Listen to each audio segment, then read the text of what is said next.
You've spent years making careful decisions with lasting impact. When it comes to investing, the same principle applies. Lightstone Direct gives you access to institutional quality real estate investments with decades of proven experience behind them. Invest directly, no middleman, and a $12 billion plus AUM real estate firm in your corner. Visit lightstonedirect.com. All investments involve risk. Please visit lightstonedirect.com for a full list of disclosures.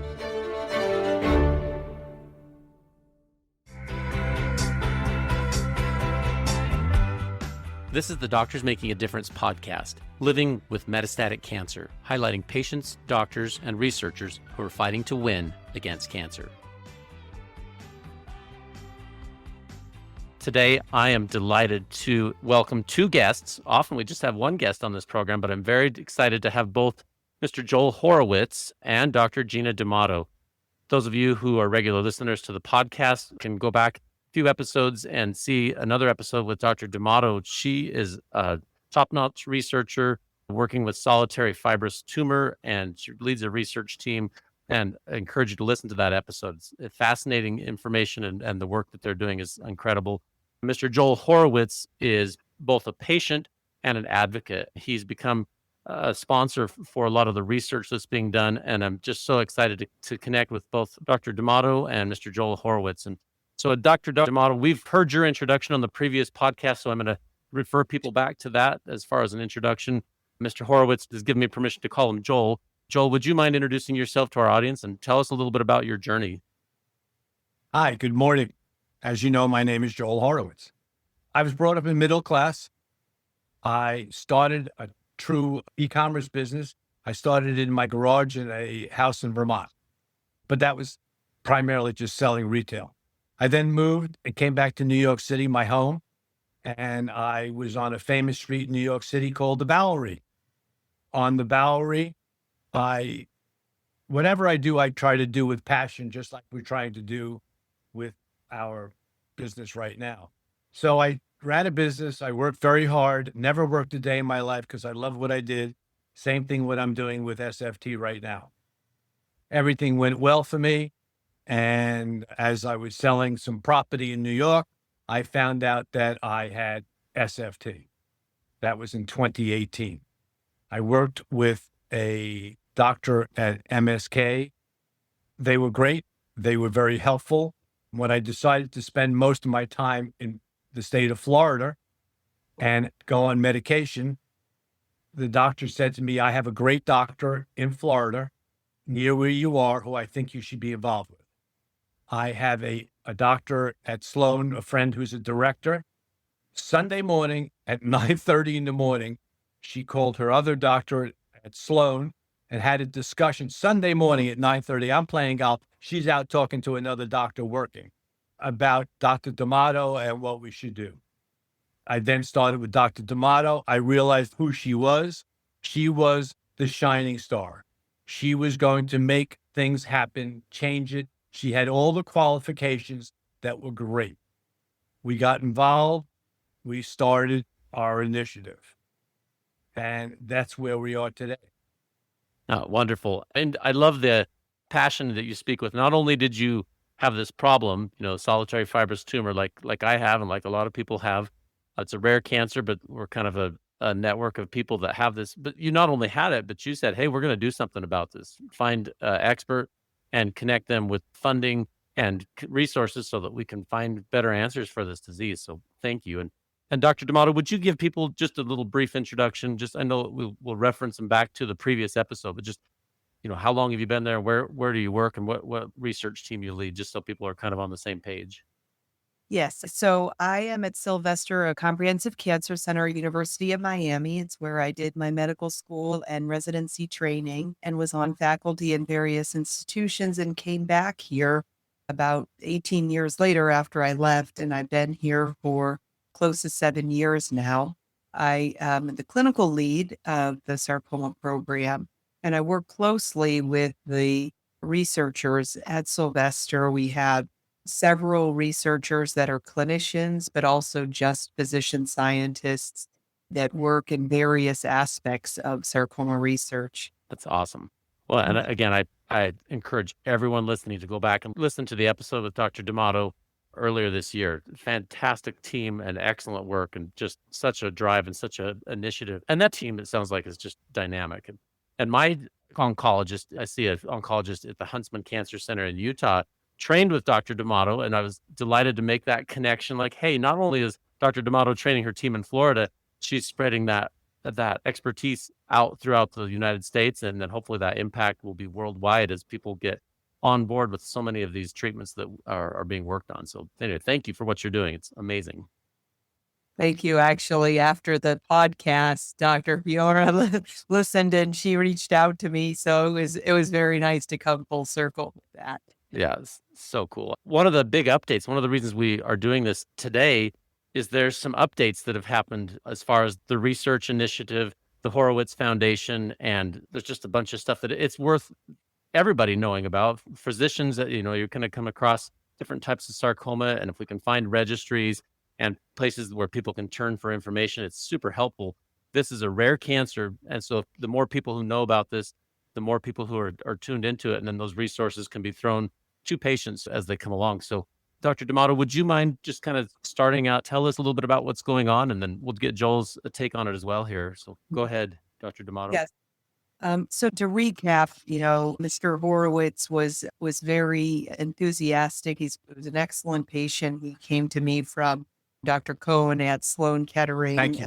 Had been placed on treatment there and then moved to Florida. And he was always very generous with our staff, donating already for research. And then he approached actually my nurse practitioner and then me saying, listen, he wants to find a cure for SFT. And I said, that's a pretty lofty goal, but I'm goal oriented. And I think we have to reach for the top. And that's when he donated a significant amount of money for us to study this. And then basically it's a 3-pronged process where we are trying to really understand the molecular and the genetic process behind the tumors. So we are collecting tumor specimens. We are developing engineered mice that have the specific gene mutation that all SFT patients have, and injecting those mice and creating mice so we can test different drugs. We're also analyzing all the patients that we've had in the past, their tumor specimens, looking at the molecular profiling of those tumor specimens, and then correlating it with the clinical outcomes, how the patients presented. We talked about earlier, everyone presents very differently. Some people, the solitary fibrous tumor can start out in the pleura, it could be in the abdomen, other in the brain. And we want to try to correlate how patients present, their size of their tumor, the specific gene mutation that they have. Every solitary fibrous tumor has a specific gene mutation, the NAB-B2 STAT6, but there are different variants. And how are those variants? How can we understand the variants? Can we predict how someone's going to respond to different treatment? Can we predict how the cancer is going to behave based on that? So we're collecting that data. We just are analyzing. We're the analyzing process now. So we're very, very excited. We're going to have some results that we're going to be presenting at CTOS, which is the Global International Sarcoma Meeting called Connective Tissue Oncology Society, that just so happened to be in Mr. Horowitz's backyard in Boca Raton, and the place where I grew up and my family is there. So it's really exciting that we're going to be presenting some of our data there. And then the most important thing, I wouldn't say I see all the prongs I think are very important, but I think I would say the most exciting and for patients, I think, is the patient registry. And the patient registry will give us an opportunity to really collect information, not only from patients at because, solitary fibrous tumor is quite rare. We think the estimates, we know it's 1 in a million. So we think probably about 300, 400 patients in the United States each year to getting diagnosed. We have a data collection from about 15 years of about 100 patients. Again, not enough. And so this patient registry will really give us an opportunity to collect the information nationally and then eventually globally to be able to really analyze everybody's patient's record, understand possible causes, and then correlate the same information that we're collecting in our patients worldwide to be able to really understand, can we develop a biomarker, for example, of a certain genetic profile that will help us really understand this about SFT in a particular patient and how are they going to tolerate treatment? What kind of treatments are going to be best for them? And then, So of one course, of the yes, one of the things just to reflect, like what we both talked about, it is a rare tumor, and so like you say, the collection of information you have is only 100 patients deep, or some of the studies are, you know, 15 or 20 patients. So you don't get the power on the studies to really understand. So there's a tremendous power in creating a registry, so you understand, hopefully the very large majority of people with solitary fibrous tumor get on that registry. That gives you a huge data set to work from, and then hopefully you can derive from that information that's really clinically relevant. That's amazing. yes, we're very excited. It took a long time to develop. There was a lot of paperwork or a lot of red tape going on, with developing this registry. And we finally have it open and it's linked to a website. The website is easy to find, solitaryfibrous-tumor.org. You can also just Google solitary fibrous tumor patient registry, and it will be the number one on your search engine. And then if you forget, you could put solitary fibrous tumor, Mr. Horowitz, solitary fibrous tumor initiative, and you should get to it right away. We're in the process of posting it on our Facebook group. Well, your Facebook group, the patient Facebook group, and also emailing all my colleagues. And we're going to be advertising it at the CTOS meeting, which will be very important. We have flyers for patients. We have right now availability for patients that speak English, Spanish, and Haitian Creole, those flyers. And then eventually, as it becomes open in different countries, because that's a little bit harder with the contract work, we think it's going to be open by the end of the year, we'll have translation services for all the different languages as well. So we really want to make it as inclusive as possible so we can really understand the disease as much as possible. That's awesome. Well, so let's come back to Joel for a minute. You've been instrumental in getting this going, and you've had a significant impact on the research being done at the University of Miami with Dr. D'Amato and her team. Where do you see this going? As a fellow patient like I am, where do you see this going, with the research and the registry and what it means for patients? Okay, I did not mention before, but I was approximately half a mile away from 9/11 in New York City. Hmm. I do not have cancer in my family. I believe, and I was on at my showroom every day from 9/11. We were closed for a month, but I was there anyway. And the only time I left my showroom was when the aroma was too strong. And I said, I really should get out of here. So I really believe that, sir, that we will find many patients that were involved with 9/11 from the burning and the materials. I had people walking into my showroom fully gray from material on them. We were giving out water, phones, whatever we could. But the point is, I believe that when we find in New York City a lot of patients that came from 9/11, I think the research we're doing, anybody who hears anything about what we're doing has to join our team. I mean, we are going to, if we're not already, the Sarcoma Center of the United States. We are pushing SFT is meaningful for everybody. Dr. Trent is involved, and so is everybody else at Sylvester University of Miami. We need to find other people with it.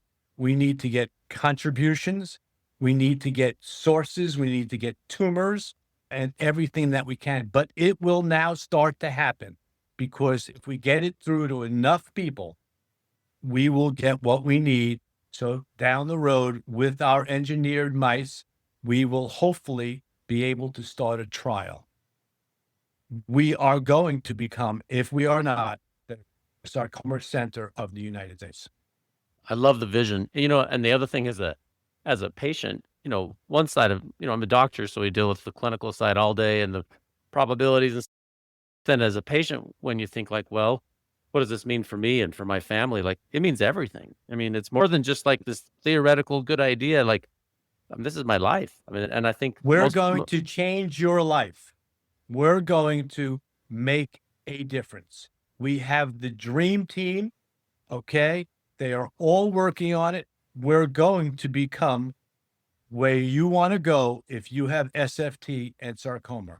We just need your help, your input, so we can get there. We're going to get there. I love it.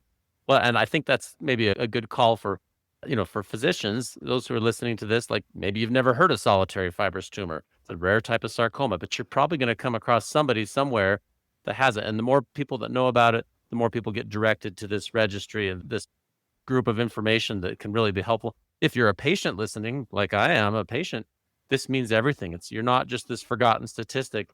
There's a group of people who care deeply about this. And Mr. Horowitz, Joel, and his team not only are just passionate about it, but are putting funding into it and have found, like you say, a dream team to try to pull it together. So it's very impactful. And I appreciate what you're doing. And I love the enthusiasm and the direction with this. Dr. Crane, go to my picture on the article that was first written with myself and Dr. D'Amato. Okay. Look at my picture today. Okay. I am a change person. I have energy. I'm going forward. The care that I get at Sylvester with Dr. D'Amato and her team, and of course, Salon Sierra, who's the greatest nurse practitioner I've ever met, they are phenomenal. They are just there. They are caring people. Okay. And we're going to make a difference. I love it. Well, so Dr. D'Amato, would you talk a little bit more about, solitaryfibrous-tumor.org? I'll put it in the show notes. That's the connection. We need to make sure that is top of mind when someone comes across it, whether you're a doctor or a patient. If you've got solitary fibrous tumor, solitaryfibrous-tumor.org is going to be a connection to a registry and hopefully, a place where you can get information about your disease. If you're a family member, you've got someone with solitary fibrous tumor, we want to make sure people are routed to that information so that they're on the registry from the research side. And then, the more people that connect and know about this, the better. So where do you see it going, Dr. D'Amato, as far as where this goes and how it impacts patients and researchers going forward? I have high expectations as well. I'm very enthusiastic about having this registry. I think in order to make major advances in any kind of disease, you really need to collect all the information as possible to really better understand the disease. And as we collect the information, we will be coming up with more and more treatment possibilities, okay? Because that's going to be the main goal. Can we treat this? Can we come up with more treatments? Because right now we have a fair amount, not as much as other cancers. We have a couple of regimens. One of the regimens, Dr. Trent, when he was at MD Anderson, developed with a colleague, and as you know, the bevacizumab temozolomide regimen. And then we have some various oral tyrosine kinase inhibitors. And that's about it. We have some chemotherapy, but not really much. And so we really need to discover better treatments. So the more data we collect, understanding the disease, the more treatments. We do have another arm of this, or a prong of this initiative, is to develop a clinical trial. Okay. And we actually started coming up with some ideas, and we pivoted those ideas based on the findings that we found in the lab and the data that we found in the lab. We were initially going to develop a STAT6 inhibitor, and then we realized that's not going to be the best strategy. But again, we're working on developing a clinical trial. We do have some preliminary data, and we have the template, so to speak, of the clinical trial, but we just need to plug in a couple of different drugs as we learn more about the results in the lab. And then, of course, the ultimate goal, I would say, would be gene therapy. That's kind of the pie in the sky, right? We know that there's the gene, the NAB-B2, STAT6, right? But we need to understand the role of that gene mutation in SFT. Is that the cause of SFT? Is that the result of SFT? Does that mutation make the cancer grow faster, make the cancer spread? Does it drive a resistance to treatments? Does it lend itself to be sensitive to treatments? So once we really understand the role of that gene, then we can really target directly the gene. Right now, we're targeting what we call epigenetics, or around the gene, right? Proteins, where all our treatments are now the result of what the gene is, the genes that are responsible for cell growth, targeting those, but really want to get back to the basics. So I think the sky's the limit on what we can do. Clinical trials do cost a lot of money. Mr. Horowitz, Joel, has been very, very gracious in his donation. It's not enough to be able to create a clinical trial without sponsorship. We can create a clinical trial, but we have to have buy-in from the drug company that they're going to give us this drug, at least for free. That's how much we have budgeted right now, that if we had a free drug, we could pay for a clinical trial. But if we have to actually buy the drug because the drug company won't give it to us for free, then that's a lot more money. And that's why we also not only want to promote patients registering, but we also want to promote donations as well, because that could help us. If we found right now signaling on HDAC inhibitors, are epigenetic medicines, that there are some approved for other cancers, lymphomas in particular. And in our lab, we've noticed different sensitivities to different HDAC inhibitors. And we're trying to work on getting one. But if we can't get it through the drug company, then if we had the money, we could just pay for the drug. I will match up to $100,000 any donation that is made to our initiative right now. So let's get out there and raise some money. Yeah, Joel, that's a big deal. I mean, think about that.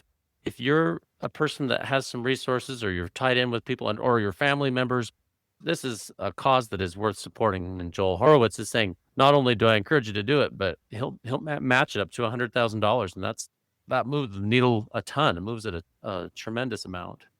Dr. Crane, I've been successful, okay, in my working. The only time that you're successful in life is when you can help other people. That is right.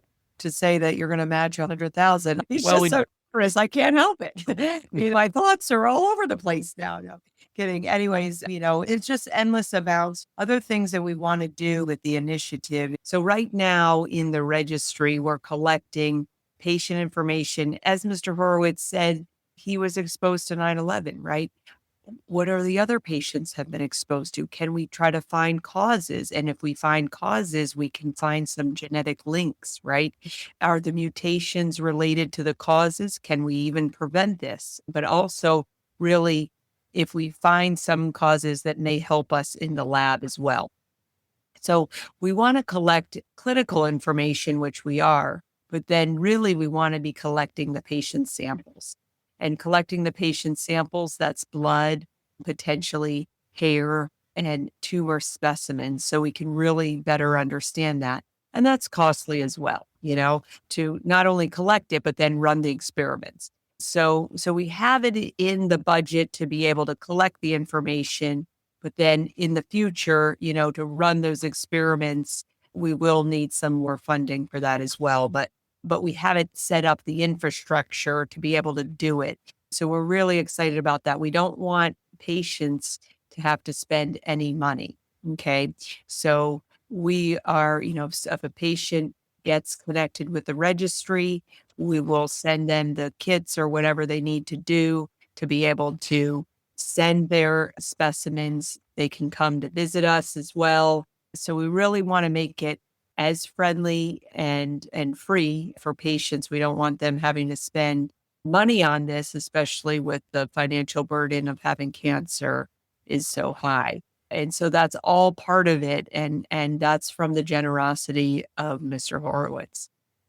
So I'm just kind of reflecting here. I have this interesting job of being a doctor, and I'm also a patient. But if I'm a patient or I'm a doctor, I'm not a cancer doctor, and I have a patient with solitary fibrous tumor, What are the practical steps? Because, if I'm a patient, I don't have access to my tumor specimen from when they originally did the biopsy. I guess what are the practical steps of going to the registry, getting the specimens to your research team, and coordinating that with my oncology team? How would a person think about that? And so this is why it took us a while to build the registry, is because we had to create the infrastructure to do that, to put the burden off the patient. So all they have to do is go to, solitaryfibrous-tumor.org or solitary fibrous tumor patient registry, if they can't remember if it's org or com or whatever. Our people will walk you through it. That's why we're slowly, patients, we have a lot of patients in the queue to be enrolled, but the enrollment process is slow because we have people on there taking the questionnaire, guiding the patients, and giving them the proper information on how to get that. They help them. They don't put the burden on the patient. They work with the medical records at their institution, wherever they're being treated, and they work on that. So the patient doesn't have to do that much work. People at University of Miami, Sylvester, that have been hired for this registry do that for you. Yeah. So practically speaking, I did the first step. I went to solitaryfibrous-tumor.org. I went to the registry. I signed up, and at the initial step, it just wanted my name, contact information, permission, email. And so my next thing is I would expect somebody to call me eventually from Sylvester and say, hey, let's get you enrolled. Let's get coordinated with your oncology team, get your samples. If you need more specimens, they'll send me a kit so that it can be collected either at home or with my oncology team at the Huntsman. So that's kind of practically speaking. It sounds like that's what you're describing. So for folks who may be listening, we're not asking you to do a 10-hour project. It's go sign up and begin this process. Is that correct? Correct. The most amount of time I would say, is after you plug in your information, you have to wait for the call, and you may not get the call right away because we have a lot of people in queue since we just, opened it up to the world. Filling out the questionnaire, that does take some time because the questionnaire is quite detailed, because we're really literally grasping at straws to come up with any ideas, any theories that we had. And we had a whole group of us, including Mr. Horowitz, that helped with this questionnaire, kind of finding what exposures people have, what about previous cancers, family history, and everything. So that does take some time, but again, that questionnaire is in multiple languages and family members can help. You don't have to do that questionnaire by yourself. You can ask family members to help you. Well, so it sounds like where we're at with the actual research is you have a mouse model, which is doing very well. You've found things that work on the epigenetic level, and now you're also researching other drugs that are currently available that work on the epigenetic level. I guess, do you have any updates for it? Don't talk about unpublished research, but I'm curious where things are at and what can we expect kind of going forward on the actual research part of it. So on the actual research part, again, we're analyzing the data now. So we will probably have some more updates in the next 1 or 2 months as far as the results of those findings. But we have collected over 100 specimens that we've done full molecular profiling and analyzed the patient charts, and going to be able to correlate the molecular findings with the outcomes. So we're going to have those results relatively soon. As far as the data concerning the mouse models, we have some updates there, again, really focusing on the HDAC inhibitors. And we are hoping that within the next couple of months, we'll be able to write the clinical trial based on these findings.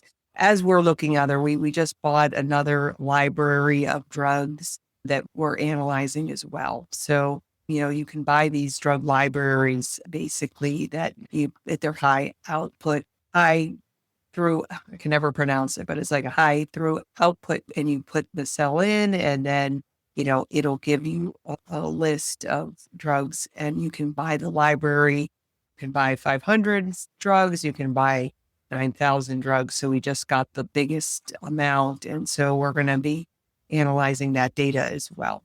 So that's very interesting. So we'll have some publications coming out. Again, we're going to be having the abstracts and CTOS. They're in the works, or putting it down to the wire since the data is due any minute now. And I'll have some further updates in the next couple of months. Well, and you just buzzed through all this amazing information, but think about what that means. It's you have funding and you can research it and you can test it against drugs that have already been shown to be effective and safe in human beings and find more. And then you just kind of casually say, "Oh, we already did this on 100 patients." Didn't you say a while ago that was the highest amount we'd already had before was 100 people in the largest repository of information? And already you've matched that with on the tissue level, having that understanding. So I think this registry has the power to just really catapult this up to the next level. And anyway, and back to you, Joel, for just a second. Think about what that means. Like, it's not just this redheaded stepchild of a disease that nobody has paid attention to. Now it's kind of ready for prime time. That's pretty neat to see what that donation and what this initiative has been able to accomplish. What are your thoughts on it? The dream team is going to make a difference. We're there. I know that we already started with 1,200 different medications. From what I'm learning as a layman, what we're learning today is more medications that are used for different cancers are also successful in possibly our cancer and other cancer. I mean, cross medications. We're finding that. And as I said, we've done already 1,200. I don't know how many more we're going to do. Dr. D'Amato is actually meeting with Dr. Lombard tomorrow to be at his lab and see what's going on. We're going to make it. We need more people. We need more registries. We need more money, but we'll get there. And if you have SFT, this is the only place to be involved. I'm sure that your oncologist that you're working with right now would tell you, go to the Horowitz Solitary Fibrous Tumor.org. Yep, solitaryfibrous-tumor.org. Yes. Everybody would tell you we are the place to be. You want to be involved with Dr. D'Amato and her team. Yeah, pretty We're neat. going to make it. Be there soon so we can get it done sooner than later. Awesome. Well, and the podcast is called Doctors Making a Difference. And somebody out there's some intern or medical student who's listening to this and saying, I want to be involved in this. I want to be like Dr. D'Amato someday when I grow up. Because think about the impact. She's the star. Yeah. And it starts with this idea that you want to make a difference. We're all just regular people at some point, but you make this tremendous difference and it'll impact hundreds and then eventually thousands of patients. And then not just them, but like I said earlier, it's not just some theoretical thing. This is my life. This is my family. And everything hinges on how this goes. And so on behalf of so many patients who have this, All right, let me just say one more thing. Yeah. I'm going to say one more thing. Dr. Mary Louise Cohn was at MSK. That was my oncologist. And the other person I work with there is Dr. Heather Landau. And they were both great. But Dr. D'Amato is the star. Yeah. Well, and that's the idea, is to connect people, because we all live in different places, and eventually this will be a worldwide initiative, and not everybody's going to be able to fly to Miami every time they need something, but a lot of it's going to be done virtually. There's a lot of things you can coordinate with your local oncology team, but you want to be tied in with the group of experts that are doing the research. And there's research happening on solitary fibrous tumor in multiple places. And the idea is that we connect all these dots and that people go to the same conferences and then they talk together and then you come away with more ideas. And then over hopefully a pretty short time horizon, you're in clinical trial mode. And then we have more options that are a lot more targeted therapy, like what Dr. D'Amato said. Let me turn it back over to you, Dr. D'Amato. What are your thoughts as far as kind of next steps and what you would recommend for folks? So, again, as you alluded to, we do work with our international experts. We've been collaborating with them from the very beginning. There was a lot of research and still is a lot of research ongoing with solitary fibrous tumors. And so we've used some cell lines, Heather Hyenga and in Dallas, Dr. Martin Brodo in Spain. So we've been collaborating with them and we've been collaborating with others as well. So we're very collegial. We want to join. We want everybody in the world to join us. And I think that once we have a clinical trial available, we want patients to come. We want patients to come here, regardless, at least to help get their information to us so that we can use that information to help others. So spreading the word about the registry, spreading the word that there's the Horowitz Solitary Fibrous Tumor Initiative research going on, spreading the word that we have expertise here at University of Miami Sylvester, but we also collaborate with the world's experts as well, and we work together with them. Absolutely. And there's another podcast episode I recommend everybody check out. Heather Inga is a PhD researcher in Texas. Her work's amazing and her story is just inspiring. So I encourage you to go back and listen to that episode. And like you said, Dr. D'Amato, we're connecting the dots with so many people, but this initiative is going to lead to clinical outcomes that are positive. And Joel, you've said it a bunch of times, and I appreciate it. So, as we wind up here, do you have any specific thoughts that you want to leave with our audiences as we kind of conclude our time here? All I can say is thank you, Dr. D'Amato and the Dream Team.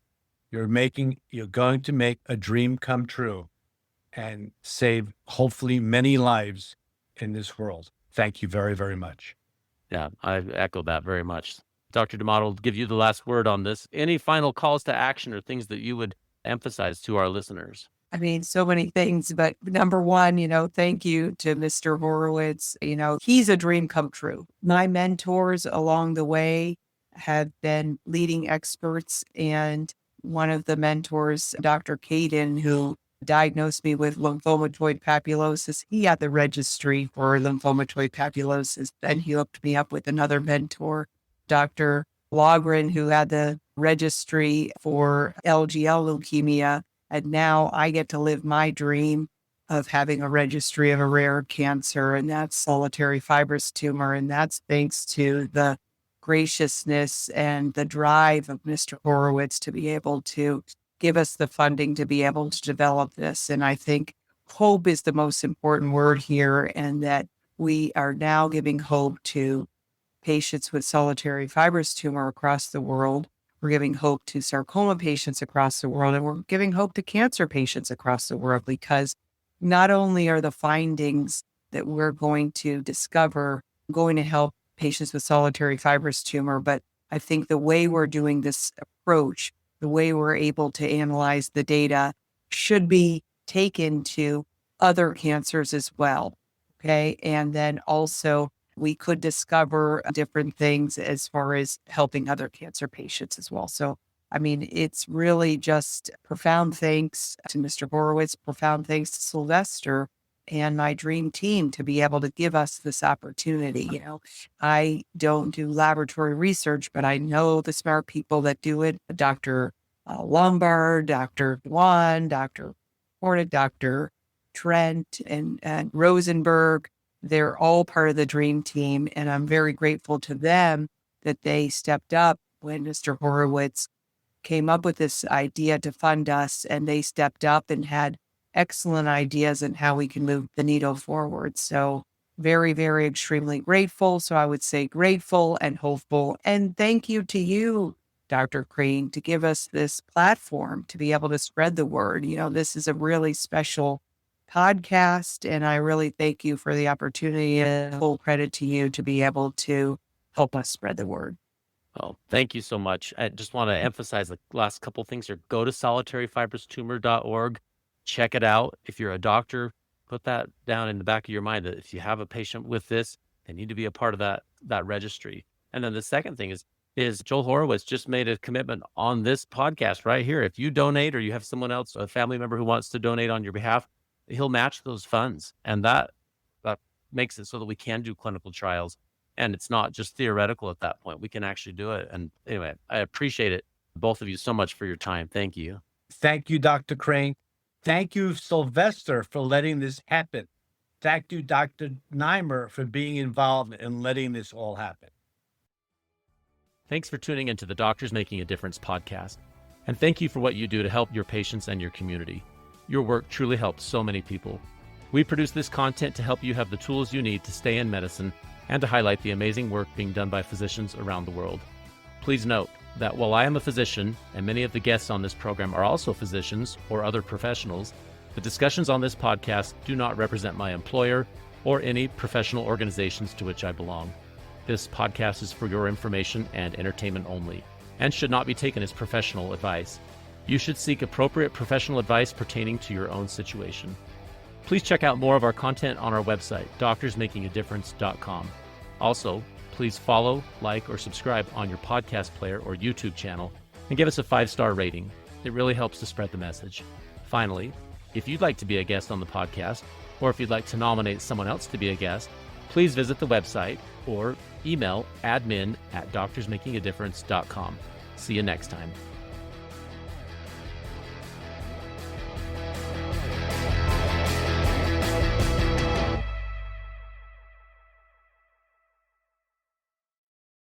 Please spread the word. There you have it. Appreciate it, everybody. Thank you so much. We'll keep me posted. I'm excited to keep in touch. Thank you. Thank you.